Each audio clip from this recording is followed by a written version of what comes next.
के लिए मास्क ही सबसे बड़ा हथियार है, इसलिए मास्क जरूर पहनें। बड़ी खबर के साथ चलिए जल्दी से शुरुआत कर लेते हैं। मुंबई से एक बड़ी खबर आ रही है। न्यूज़ 18 के आशीष सिंह की खबर है कि शिल्पा शेट्टी के पति और बिजनेसमैन राज कुंद्रा को मुंबई पुलिस की क्राइम ब्रांच ने गिरफ्तार किया है। उन्हें अश्लील फिल्में बनाने और उन्हें ऐप पर अपलोड के मामले में गिरफ्तार किया गया। इस मामले में पुलिस ने राज कुंद्रा को मुख्य आरोपी बनाया है। ये भी बता दें कि कल देर रात क्राइम ब्रांच ने राज कुंद्रा को अश्लील फिल्म बनाने के आरोप में पूछताछ के लिए बुलाया था और फिर 3-4 घंटों की पूछताछ के बाद उन्हें गिरफ्तार कर लिया गया।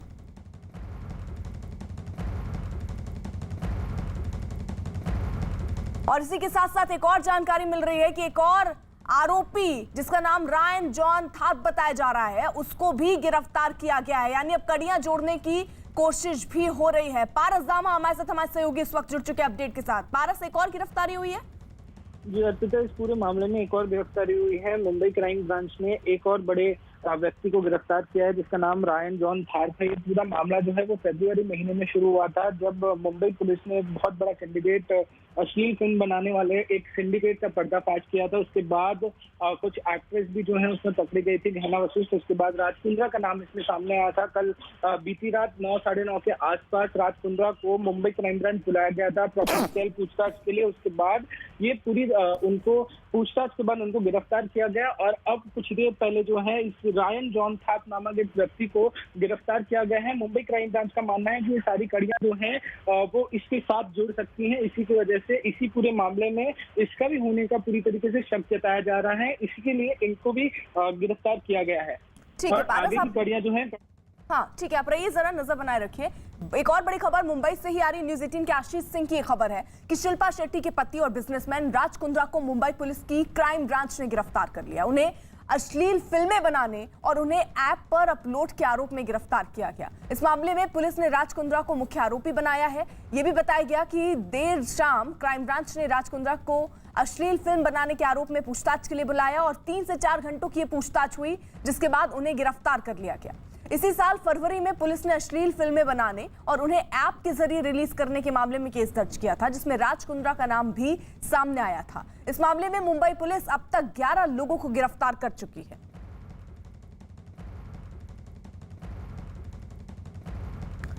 और इस बीच पुलिस ने राज कुंद्रा के खिलाफ काफी सबूत होने का दावा किया। राज कुंद्रा को कुछ ही देर में कोर्ट में पेश किया जाएगा। तो बड़ी खबर यह कि आज ही कोर्ट में पेश होना है। कल शाम को लंबी पूछताछ चली, तकरीबन 3 से 4 घंटे की ये पूछताछ रही और उसके बाद गिरफ्तारी हुई। फिल्म अभिनेत्री शिल्पा शेट्टी के पति और कारोबारी राज कुंद्रा को मुंबई क्राइम ब्रांच की प्रॉपर्टी सेल ने गिरफ्तार कर लिया है। उनकी यह गिरफ्तारी अश्लील फिल्में बनाने और उसे अलग अलग ऐप के जरिए पब्लिश करने के मामले में उनकी गिरफ्तारी की गई है। इस वक्त जो है राज कुंद्रा को इसी मुंबई कमिश्नर के ऑफिस में रखा गया है और यहीं से जो है उन्हें सुबह करीब 11 बजे के आसपास जो है कोर्ट में प्रोड्यूस किया जाएगा। राज कुंद्रा पर आरोप काफी गंभीर हैं। पुलिस का ये दावा है कि उनके खिलाफ इस पूरे मामले में काफी साक्ष्य उनके पास हैं और कहीं ना कहीं जो आरोप है राज कुंद्रा पर कि उन्होंने सबसे पहले एक कंपनी रजिस्टर कराई, उस कंपनी के बाद फिर अलग अलग ऐप के जरिए विदेशों से जो अश्लील फिल्में हैं वो अपलोड की जाती थी। और जिस तरह से इस पूरे मामले में जब उनके पूर्व पीए उमेश कामत की गिरफ्तारी हुई थी, उसके बाद जो है राज कुंद्रा का नाम सामने आया था और राज कुंद्रा से कल करीब 3 घंटे की पूछताछ की मुंबई पुलिस की क्राइम प्रॉपर्टी सेल ने और उसके बाद जो है उन्हें गिरफ्तार कर लिया गया है। लेकिन सबसे अहम बात यह है क्योंकि मुंबई पुलिस का यह दावा है कि इस पूरे मामले में अगर मुख्य साजिशकर्ता कोई है तो वो राज कुंद्रा है, ऐसा उन्हें मालूम पड़ता है, ऐसे साक्ष्य भी उनके पास हैं। तो ऐसे में जिस तरह से मुंबई पुलिस दावा कर रही है, आने वाले दिनों में राज कुंद्रा की मुश्किलें जो है वो बढ़ने वाली हैं, खास तौर पर क्योंकि जिस तरह से उनकी गिरफ्तारी हुई इस पूरे मामले में और इसके पहले फरवरी 2021 में जब इस पूरे मामले का भंडाफोड़ हुआ था, मठ इलाके में प्रॉपर्टी सेल ने छापा मारा था और उस दौरान एक्ट्रेस कम मॉडल जो गहना वशिष्ठ है उनके साथ कई लोगों की गिरफ्तारी हुई थी। और उसके बाद जब राज कुंद्रा का नाम सामने आया था, हालांकि राज कुंद्रा लगातार ये मना करते रहे हैं कि उनका इस पूरे मामले से लेना देना नहीं है, लेकिन कल जिस तरह से उन्हें पूछताछ के लिए बुलाया गया और पूछताछ के बाद उन्हें गिरफ्तार किया गया है। अब देखने वाली बात ये होगी कि आखिर जब कोर्ट में पुलिस उन्हें प्रोड्यूस करेगी आज, तब कोर्ट के सामने पुलिस क्या साक्ष्य रखती है और उन्हीं साक्ष्यों के आधार पर राज कुंद्रा को पुलिस कस्टडी की मांग जो है वो पुलिस की तरफ से की जाएगी। कैमरा आनंद के साथ दिवाकर सिंह, न्यूज 18 इंडिया, मुंबई। दो सहयोगी साथ हैं। Diwakar Singh Mumbai police commissioner office के बाहर इस वक्त मौजूद हैं और विवेक गुप्ता जिला कोर्ट मुंबई से इस वक्त हमारे साथ हैं। पहले विवेक का जल्दी से रुख कर लेते हैं। विवेक, कितनी देर में कोर्ट में पेश किया जाएगा राज कुंद्रा को?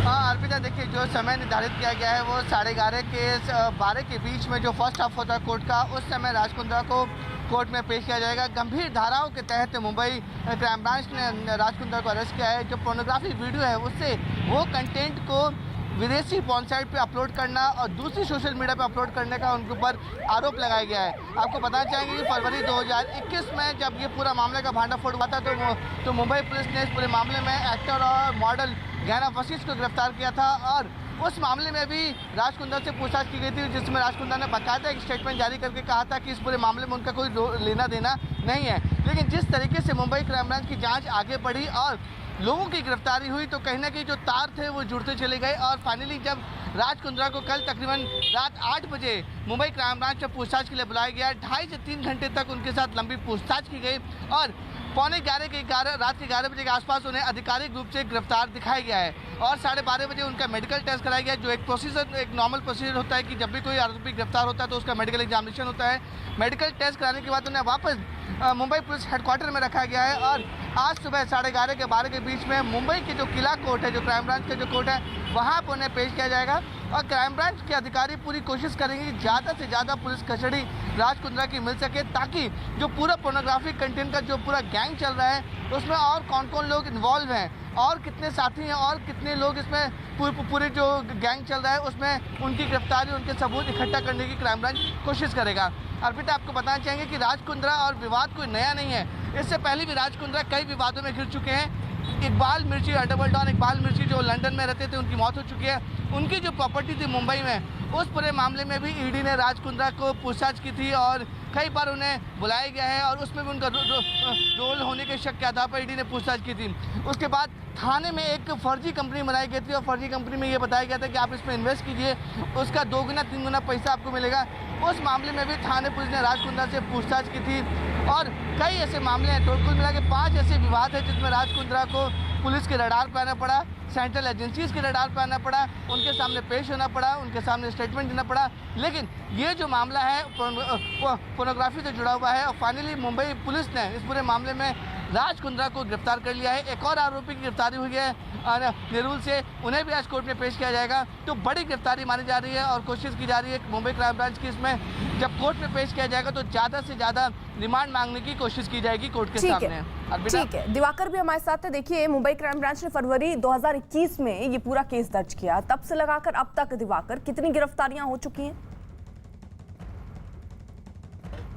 देखिए अर्पिता, 4 फरवरी को मुंबई क्राइम ब्रांच की प्रॉपर्टी सेल ने मलाड के मड इलाके में छापा मारा था और वहां से बड़ी मात्रा में कई ऐसी चीजें जिसमें असली फिल्में बनाई जाती हैं बरामद की थी और कुल मिलाकर अब तक 11 आरोपी इस पर मामले में गिरफ्तार हो चुके हैं। लेकिन 5.5 महीने की जांच के दौरान लगातार जो साक्ष्य इकट्ठा कर रही थी प्रॉपर्टी सेल की टीम, इस दौरान जब गहना वशिष्ठ की गिरफ्तारी हुई थी, गहना वशिष्ठ का स्टेटमेंट हुआ तो उसमें पता चला कि उमेश कामत, जो कि राज कुंद्रा का पूर्व पीए रह चुका है, उसका नाम सामने आया। जब उमेश कामत से पूछताछ की गई तब उसने अपनी पूछताछ में नाम बताया कि राज कुंद्रा इस पूरे अश्लील फिल्म बनाने के जो फंडिंग है वो करते हैं, यानी जो फाइनेंस किया जाता है वो राज कुंद्रा की तरफ से किया जाता है और सबसे बड़ा गंभीर आरोप उनके ऊपर यही है। और इस मामले में फिलहाल प्रॉपर्टी सेल के पास कई सारे ऐसे साक्ष्य हैं जिसको आज कोर्ट में जब राज कुंद्रा को पेश किया जाएगा तो उस कोर्ट के सामने वो रखा जाएगा। इसमें गहना वशिष्ठ का स्टेटमेंट होगा, उमेश कामत का स्टेटमेंट होगा। एक अहम जानकारी जो सामने आई उसमें प्रकाश बख्शी जो है वो यूके बेस्ड है, जो कंपनी बनाई गई थी, कैरिन कंपनी, जिसके बैनर तले ये अश्लील फिल्में बनाई जाती थी, ये कैरिन कंपनी जो है वो प्रकाश बख्शी चलाता था और राज कुंद्रा उसमें बिजनेस पार्टनर थे। दूसरी अहम चीज कि जब ये कंपनी जो थी ये एक कॉन्ट्रैक्ट देती थी अश्लील फिल्मों को बनाने के लिए, अश्लील फिल्में जब बनती थी तो इसका कॉन्ट्रैक्ट गहना वशिष्ठ और उमेश कामत को दिया जाता था। अश्लील फिल्में बनने के बाद जब पूरी शूट हो जाती थी उसके बाद फिर वो ई ट्रांसफर के जरिए या मेल आईडीज के जरिए जो है वो यूके भेजी जाती थी और यूके में भेजने के बाद उसे अलग अलग वेबसाइट पर अपलोड किया जाता था। इस मामले में जो दूसरी गिरफ्तारी नेरुल से हुई है अर्पिता, उसका रिकॉर्ड यह है कि जो रॉयन है वो हॉटशॉट जो वेबसाइट है उसका हेड है वो, और जो व्हाट्सएप ग्रुप है जिसमें राज कुंद्रा भी शामिल है, रॉयन भी शामिल है, उसमें रॉयन के साथ राज कुंद्रा की बातचीत है, प्रकाश बख्शी के साथ राज कुंद्रा की बातचीत है, जिसमें साफ तौर पर कहा गया है कि जो फिल्में हैं वो अब चल नहीं रही हैं, इसलिए अब अश्लील फिल्मों की तरफ जो है रुख किया जाए और अश्लील फिल्मों में जो पैसा है वो कम पैसे में फिल्में बन जाती है और जब उसको अपलोड किया जाता है अलग अलग वेबसाइट पर, अलग अलग ऐप पर, उसको दिखाने के लिए सब्सक्राइबर से चार्ज लिए जाते हैं, 400 से 500 रुपए चार्ज लिया जाता है। यानी सोचिए कि किस तरह का ये बिजनेस चल रहा था। और ऐसे में अब जबकि प्रॉपर्टी सेल के पास तमाम साक्ष्य हैं जो कि दावा कर रही है कि जब वो कोर्ट में प्रोड्यूस करेगी तब ये साक्ष्य कोर्ट के सामने रखेगी और इसी के आधार पर जो है कस्टडी राज कुंद्रा की मांगी जाएगी। तो देखने वाली बात ये होगी कि कितने दिन की मांग जो है प्रॉपर्टी सेल कस्टडी की करती राज कुंद्रा की। हालांकि राज कुंद्रा के वकीलों की ये कोशिश होगी कि पुलिस कस्टडी ना मिले, लेकिन फिलहाल पूरे मामले की जांच चल रही है और राज कुंद्रा की गिरफ्तारी जब से हुई है इस पूरे मामले में एक नया मोड़ आ गया है।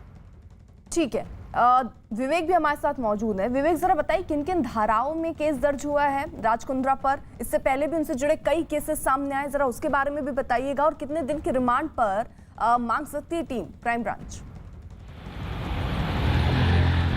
देखिए अर्पिता, राज कुंद्रा विवाद कुछ नया नहीं है, लेकिन ये जो मामला है पोर्नोग्राफिक मामला है, काफ़ी सीरियस एलिगेशंस राज कुंद्रा के ऊपर लगे हैं। आईटी एक्ट के तहत और कॉन्स्पिरेसी के तहत उन्हें गिरफ्तार किया गया है।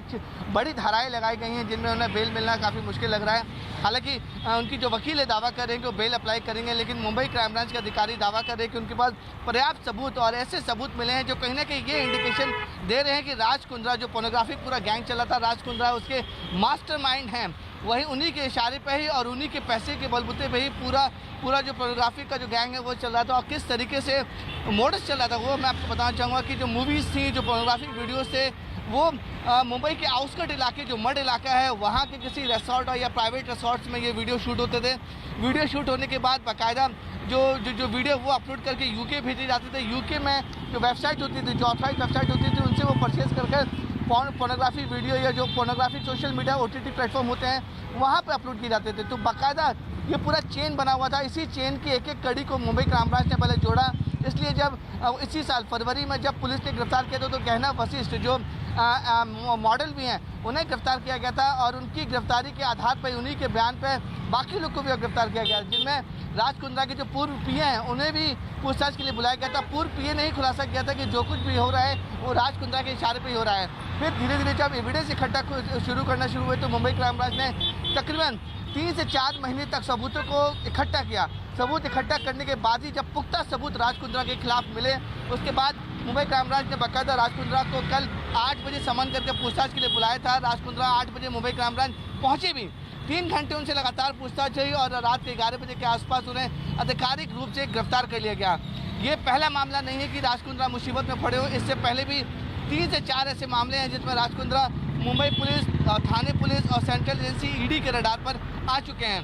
अंडरवर्ल्ड डॉन इकबाल मिर्ची की जो प्रॉपर्टी थी, जो खरीद फरोख्त को लेकर ED जांच कर रही थी, मनी लॉन्ड्रिंग एक्ट में उस पूरे मामले में भी एनफोर्समेंट डायरेक्टरेट ED ने राज कुंद्रा से तकरीबन 10 घंटे तक पूछताछ की थी और ये जानने की कोशिश की थी कि उनका रिलेशन इकबाल मिर्ची के साथ क्या है, प्रॉपर्टी की जो लेन देन हुई थी उनमें राज कुंद्रा का मामला क्या था। दूसरा जो इम्पोर्टेंट मामला था IPL स्पॉट फिक्सिंग।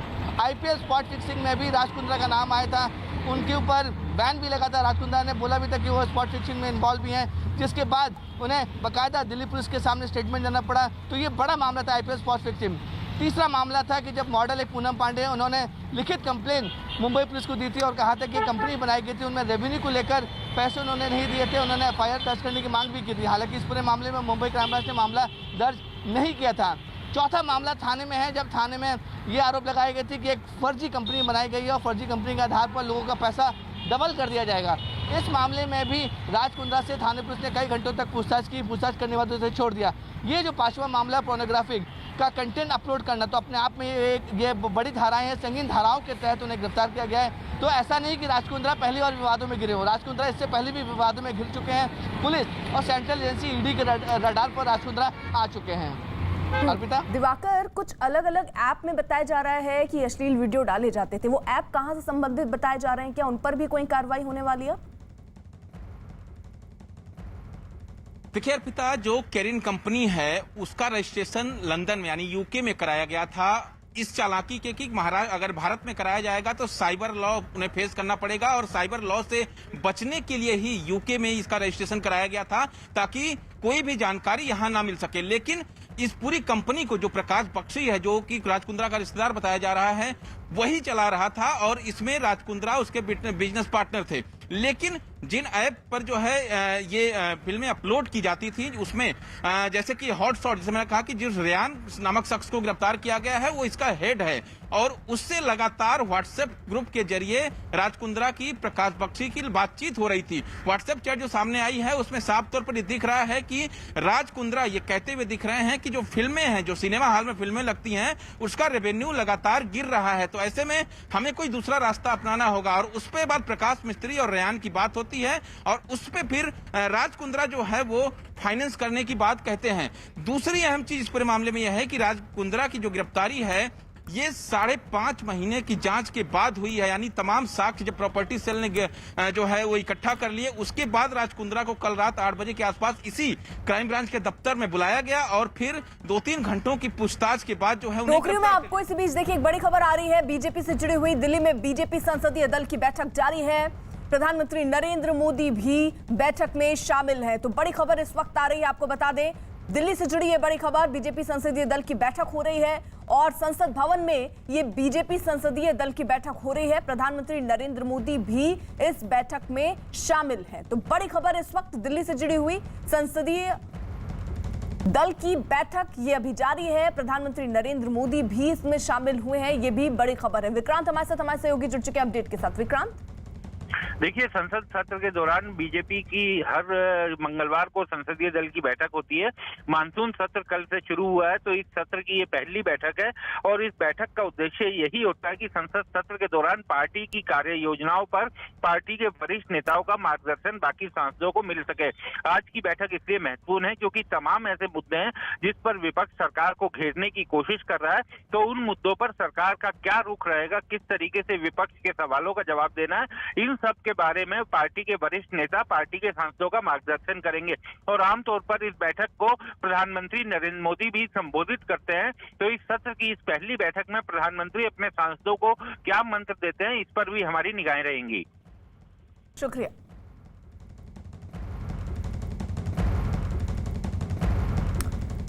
और इसी बीच एक और बड़ी खबर आ रही है सुप्रीम कोर्ट से जुड़ी हुई, जहां केरल सरकार की बकरीद के त्योहार पर दी गई ढील पर आज सुनवाई होगी। इस मामले में कल सुप्रीम कोर्ट ने केरल सरकार से जवाब मांगा था और केरल सरकार ने रात में ही इसका जवाब दाखिल किया है।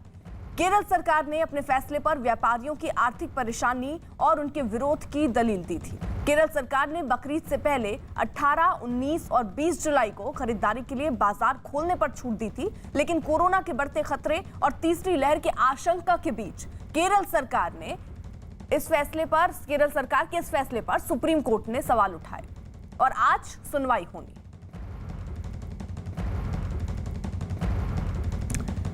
हालांकि ये जवाब मांगा गया था केरल सरकार से सुप्रीम कोर्ट की तरफ से, क्योंकि कांवड़ यात्रा को लेकर ही सुनवाई चल रही थी और उसको लेकर कोर्ट ने ये भी सवाल पूछा कि जब तीसरी लहर का खतरा है तो केरल में इस तरीके की छूट क्यों दी गई, और जवाब आज ही देना था, कल ही देना था। कल रात में ही ये जवाब दे दिया गया और आज इसकी सुनवाई हो रही है। अमित हमारे साथ, हमारे सहयोगी इस वक्त दिल्ली से जुड़ चुके हैं और जावेद मंसूरी जाफराबाद से जुड़ चुके हैं हमारे साथ। अमित का जल्दी से रुक कर लेते हैं। और अमित, देखिए कोर्ट ने पहले स्पष्ट किया था कि जवाब आपको कल तक दे देना है। जो जवाब केरल सरकार की तरफ से आ चुका है उसमें क्या बातें कही गई और कितनी देर में सुनवाई शुरू होगी?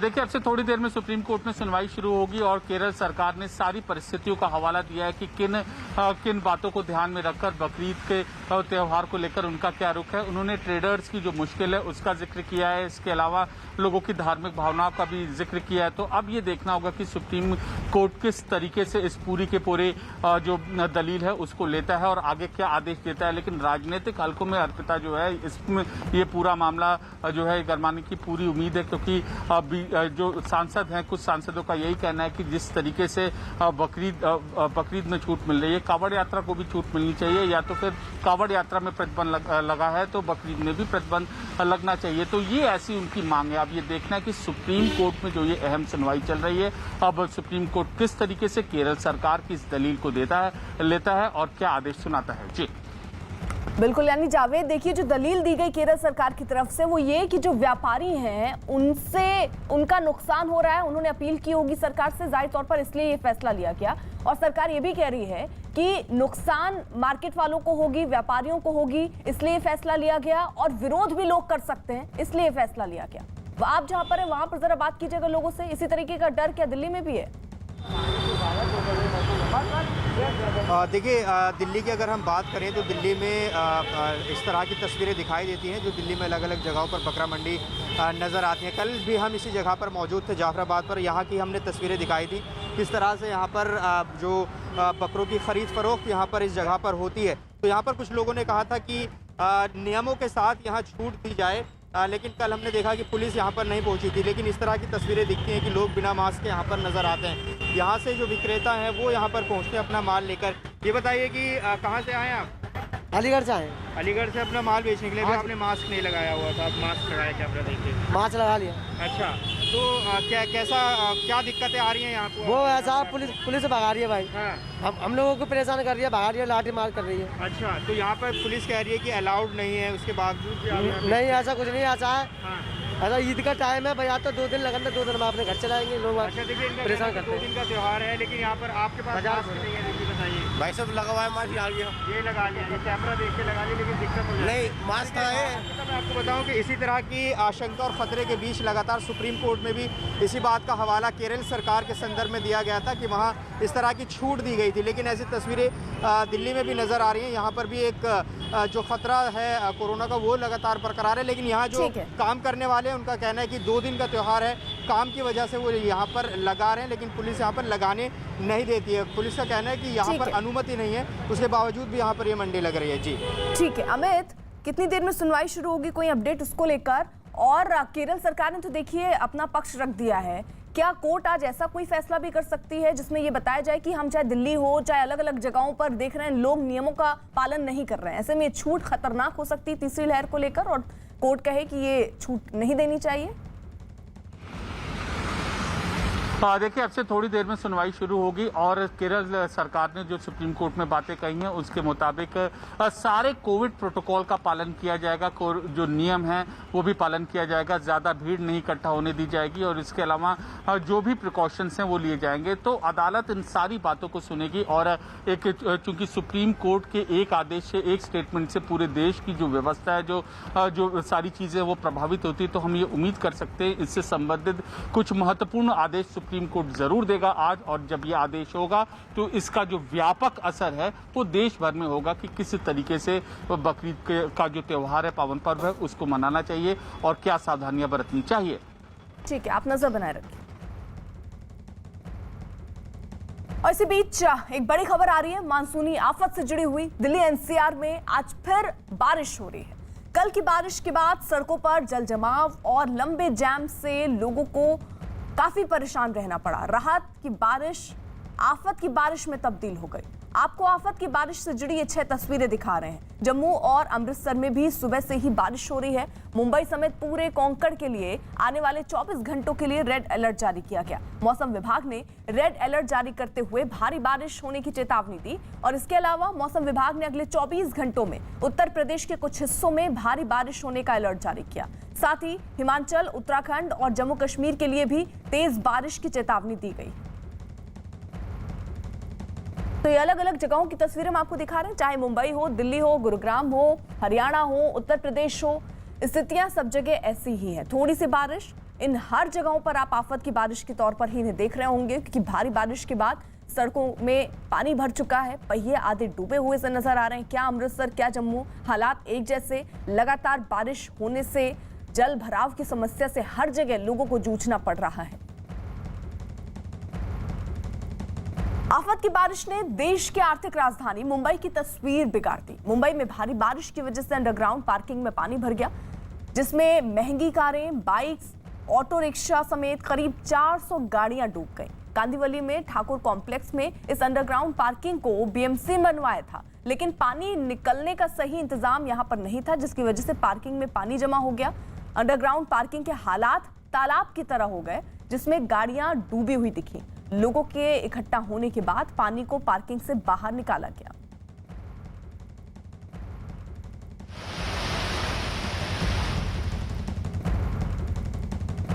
वहीं मुंबई के पास ठाणे से जहां जमीन खिसकने से बड़ा हादसा हुआ, बड़ी खबर अब वहां से। ठाणे में जमीन खिसकने से वहां बने कुछ मकान गिर गए, जिसकी वजह से 3 लोगों की मौत हो गई, जिसके बाद मलबे में कुछ लोगों के दबे होने की आशंका है। राहत और बचाव का काम तेजी से चल रहा है।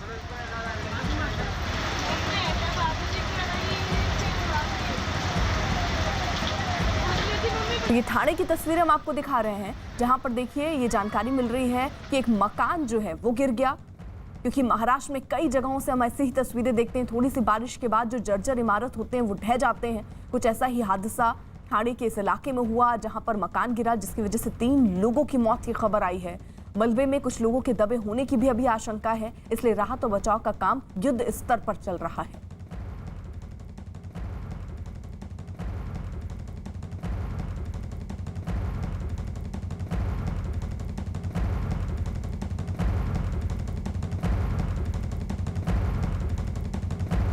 तो ये तस्वीरें हम आपको ठाणे की ही दिखा रहे हैं, जहां पर एक इमारत जो है ये बताई जा रही है मकान गिर गया, और जिसकी वजह से 3 लोगों की मौत की खबर अभी आ रही है। लेकिन कुछ और लोग मलबे में दबे हो सकते हैं, इसलिए राहत बचाव की टीम मौके पर मौजूद है। मलबे को बड़ी ही सावधानी के साथ हटाया जा रहा है, ताकि अगर कोई वहां दबा हो तो उसको सुरक्षित निकाला जा सके। ये प्रयत्न अभी भी जारी है। आफत की बारिश ने देश की राजधानी दिल्ली को भी नहीं बख्शा है। कल कई घंटों की लगातार बारिश ने नई समस्या पैदा कर दी। दिल्ली के अलग अलग इलाकों से आई जल जमाव की तस्वीरें दिन भर हैरान करती रहीं। हर जगह बारिश के साइड इफेक्ट्स ने लोगों की परेशानियां बढ़ा दी। पुल प्रहलादपुर में बारिश का पानी इतना ज्यादा भर गया कि वहां से गुजरना मुश्किल हो गया। दिल्ली में कल जो हालात हुए उसने प्रशासन की नींद उड़ा दी। उस पर से मौसम विभाग ने कहा कि अगले कुछ दिन बादल ऐसे ही बरसेंगे, यानी जो बारिश अब तक राहत वाली थी वो अब मुसीबत वाली बन सकती है। और ये आपको गुड़गांव की तस्वीर हम आपको दिखा रहे हैं। बारिश सुबह से शुरू हुई, उसके बाद का आलम कुछ ऐसा हो गया है कि जैम जैसे हालातों से लोगों को जूझना पड़ रहा है। जहां तक आपकी नजर जाएगी सिर्फ और सिर्फ गाड़ियां आपको दिख रही होंगी, क्योंकि लंबा जैम यहां पर लगा हुआ है। कई किलोमीटर लंबा ये जैम, गाड़ियां रेंगती हुई सी इस वक्त नजर आ रही हैं। तो दिल्ली में भी कई जगहों पर ऐसे हालात हैं। गुरुग्राम बॉर्डर की हमको तस्वीरें आपको दिखा रहे हैं, वहां से भी कुछ ऐसी ही तस्वीरें आ रही हैं। लंबे जैम में लोग फंसे हुए हैं, क्योंकि देखिए वर्किंग डे है, लोग दफ्तर के लिए अपने घरों से निकले, जिसके बाद सुबह से बारिश जब होती है तो आलम कुछ ऐसा ही होता है, क्योंकि भीड़ ज्यादा होती है सड़कों पर और बारिश की वजह से रफ्तार रुक जाती है, जिसकी वजह से लंबा जाम देखने को मिलता है। धर्मवीर शर्मा हमारे साथ हमारे सहयोगी इस वक्त जुड़ गए हैं। धर्मवीर, जहां एक तरफ ये राहत जरूर है कि अब गर्मी से निजात मिली, लेकिन ये तो एक अलग समस्या, जैम जैसे हालात से लोगों को जूझना पड़ता है थोड़ी सी बारिश के बाद। बिल्कुल, देखिए कल जिस तरह से बारिश हुई उसके बाद से ही लगातार गुरुग्राम और जो दिल्ली एनसीआर के लोग हैं वो एक अलग ही समस्या से जूझ रहे हैं, और वो समस्या है पानी। लगातार ना सिर्फ जल भराव होने की वजह से लोग परेशान हैं, बल्कि गाड़ियां जो हैं वो ज्यादा जल भराव की वजह से बंद हो गई। कई जगह जो जाम है वो लग गए हैं। अब भी जो हाईवे पे ये जाम लगा है, काफी लंबा ये जाम लग चुका है। आज लोग जो है अपने घरों से निकले हैं अपने ड्यूटी जाने के लिए, उसके बाद ये जाम लगा है। कल हालांकि बारिश होने की वजह से कम लोग अपने घरों से निकले थे, लेकिन आज मौसम साफ है तो लोग अपने घरों से निकले हैं ड्यूटी जाने के लिए, और इसी दौरान ये लंबा जाम लग गया है। अभी तक जो जानकारी मिली है उसके मुताबिक यही है, दिल्ली गुड़गांव बॉर्डर के ऊपर ही वहीं से जो जिस तरह से जो पानी भरा है और जिस तरह से वहां पर काम भी चल रहा है, उसके बाद से ही उसकी वजह से ये लंबा जाम लगा है और ये कई किलोमीटर लंबा हो चुका है। ठीक है, आप नजर बनाए रखिए। तो सैकड़ों गाड़ियां आपको यहाँ पर तस्वीरों में नजर आ रही होंगी जो रेंग कर चलने को मजबूर हैं। तो थोड़ी सी बारिश के बाद दिल्ली की सड़कों का क्या हाल है उसकी भी जरा हम आपको एक तस्वीर दिखाते हैं। दिल्ली के द्वारिका इलाके में अचानक सड़क धंस जाने से एक कार जमीन में समा गई। कार दिल्ली पुलिस के एक कांस्टेबल चला रहे थे। गनीमत ये रही कि आसपास के लोगों ने तुरंत उन्हें बचाकर गड्ढे से बाहर निकाला। लेकिन जरा ये तस्वीरें आप देख लीजिए, किस तरीके सड़क धंसी लगातार बारिश होने की वजह से। दिल्ली के द्वारिका की तस्वीरें हैं, राजधानी की तस्वीर, जहां पर अचानक सड़क धंस गई और ये कार जमीन के अंदर समा गई। कार दिल्ली पुलिस के कांस्टेबल चला रहे थे। गनीमत ये रही कि आसपास के लोगों ने तुरंत उन्हें बचाकर गड्ढे से बाहर निकाला गया और बाद में देखिए ये इनकी कार जो है वो भी निकाली गई। मैं दोस्त के पास से आ रहा था, भाई के पास से बैठा हुआ था ऑफिस में, वहाँ से आया, गाड़ी जा रहा था रोड से सीधा, यहाँ एकदम से रोड पर धस गई गाड़ी अंदर। तो दिल्ली के अलावा कई राज्यों में भी बारिश हो रही है। राजस्थान के सवाई माधोपुर में भारी बारिश के बाद कई जगहों पर सड़कों का संपर्क जो है वो पूरी तरह से कट गया। नाले उफान पर हैं, जिसके कारण लोगों को एक दूसरे जगह जाने में दिक्कत हो रही है। वैसे मौसम विभाग ने राजस्थान में बारिश का अलर्ट भी जारी किया है, यानी जो भी आप हालात देख रहे हैं इससे भी ज्यादा खराब हो सकते हैं ये हालात, क्योंकि अगर बारिश होती रही, जल निकासी का प्रबंध पर्याप्त है नहीं, बारिश अगर और होती है तो ये जो स्तर है पानी का ये और बढ़े। दो तस्वीरें सवाई माधोपुर की और भरतपुर की, जहां पर आलम कुछ ऐसा है कि अब संपर्क गांवों का टूट चुका है, क्योंकि वो सड़क, वो पुल जो दरअसल इन गांवों को जोड़ते थे, वहां पर अब पानी भरा हुआ है। वही राजस्थान के सवाई माधोपुर में भारी बारिश की वजह से वहां बाढ़ जैसे हालात बन गए हैं और इस बीच वहां से एक रोंगटे खड़े कर देने वाली तस्वीर आई। भारी बारिश की वजह से वहां सड़कों पर सैलाब आ गया। सड़कों पर पानी ऐसा बहता दिखा मानो वहां कोई नदी तेज रफ्तार में बह रही हो। इस बीच सड़क पार करने की कोशिश में दो लोग पानी में बह गए। तस्वीर जरा आप देखिए। तस्वीर में आपको नजर आ रहा होगा कि किस तरीके से ये लोग पानी के साथ बहते हुए नजर आए हैं, क्योंकि पानी का बहाव बहुत तेज। लोग फिर भी अपनी जान जोखिम में डालकर रास्ता पार करने की कोशिश करते हैं और उसका खमियाजा इन लोगों को ही भुगतना पड़ता है। देखिए किस तरीके से पानी के तेज बहाव में पहले संतुलन बनाने की कोशिश हुई, लेकिन पानी जिस दिशा में जा रहा है उसके ऑपोजिट ये जाने की कोशिश कर रहे थे। जाहिर तौर पर पानी का बहाव देखकर ही अंदाजा लगाया जा सकता है कितना है, और संतुलन बना नहीं और पानी के साथ ही ये दो शख्स बहते हुए नजर आए हैं। हालांकि इधर उधर लोग भी दिख रहे हैं, लेकिन वो भी ये सोच रहे हैं कि इनको बचाएं तो बचाएं कैसे। इनको वहां से निकलने के लिए मना भी किया जो आसपास के लोग मौजूद थे, लेकिन लोग मानने को तैयार नहीं और खमियाजा जो है वो खुद भुगतते हुए लोग।